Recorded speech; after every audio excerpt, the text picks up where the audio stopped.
ganz viel von diesen Dynamiken mit dem, eben, ihr habt die Person zahlt euch vermeintlich Produktionskosten, ihr müsst dieser Person etwas beweisen oder ihr müsst es okay holen von dieser Person, dass jetzt dein Song gut genug ist, dass er released soll werden.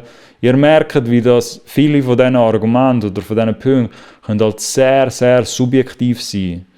Und ist auch schwierig, weil bei diesen Labels oder bei diesen Firmen generell hocken auch nur Menschen am Ende des Tages, die halt einfach auch einen eigenen Geschmack haben. All die A&Rs, viele von denen, wollen auch oftmals ihren eigenen Geschmack hineinbringen in eine gewisse Diskussion, in eine gewisse Konversation, wenn es jetzt um eine musikalische Vision geht oder etwas.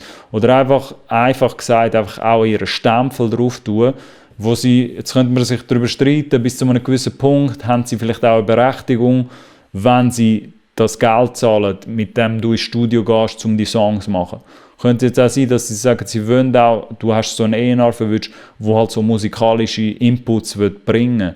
Aber ich sehe, dass das natürlich dann teilweise sehr, sehr subjektive Inputs können sein, wo du jetzt als Musikschaffender, der da zuschaut, nicht wirklich neutral darauf vertrauen könntest, dass der A&R jetzt alles halt nur weil er oder sie die Vision am Anfang verstanden hat von dir oder dir sagt, ja, ich verstehe deine Vision, ich verstehe ein bisschen, was du machst oder machen willst, heisst das jetzt nicht, jeder Song, den du denen schickst, sie die gerade frei winken.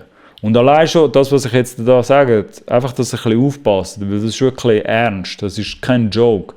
Allein schon das mit dem Freiwinken, ich sage das jetzt einfach so, das bedeutet nicht, dass das der Status quo sollte sein oder dass das auch wirklich sollte so passieren. Auch jetzt noch, heute, momentan noch und auch in Zukunft. Weil wer sagt überhaupt, dass du nach einer Bestätigung solltest suchen bei gewissen A&R? Oder wer sagt, dass du um eine Erlaubnis solltest fragen? Aber oftmals hat das natürlich auch mit diesen Verträgen oder mit diesen Abmachungen zu tun, wo halt so Sachen wie die A&R-Machtdynamik, also die A&R-Artist-Machtdynamik, wird halt nicht sehr, sehr gut, schriftlich und transparent dort aufgeschrieben, weil ich gebe euch jetzt einfach schnell ein anderes Beispiel. Nachdem ihr habt jetzt noch nicht Antwort bekommen, ihr habt die 2 Songs, die 2 neuen Songs, wenn wir in diesem Beispiel bleiben, habt ihr jetzt geschickt. So, ihr wartet jetzt auf eine Antwort dort.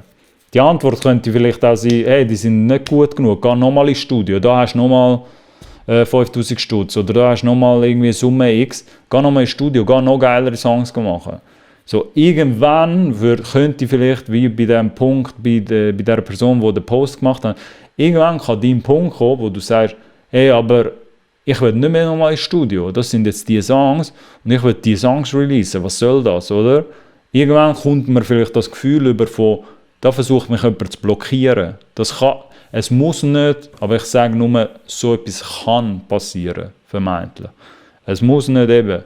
Bevor so etwas passiert, kann es auch sein, dass ein A&R so schlau ist oder so intelligent und das nicht zu so einer Situation kommen und halt mit dem schafft ein bisschen, was dieser Person gegeben worden ist. Sprich, die Songs, wo du der Person geschickt hast, mit dem wird dann irgendwie geschaffen. Wenn dann gemerkt wird, okay, man kann jetzt nicht den Musikschaffenden nochmal ins Studio schicken. Aber man kann die Person nicht nochmal ins Studio schicken, wenn du das jetzt nicht schriftlich irgendwo abgemacht hast, wer sagt, wie viel Mal das soll sein.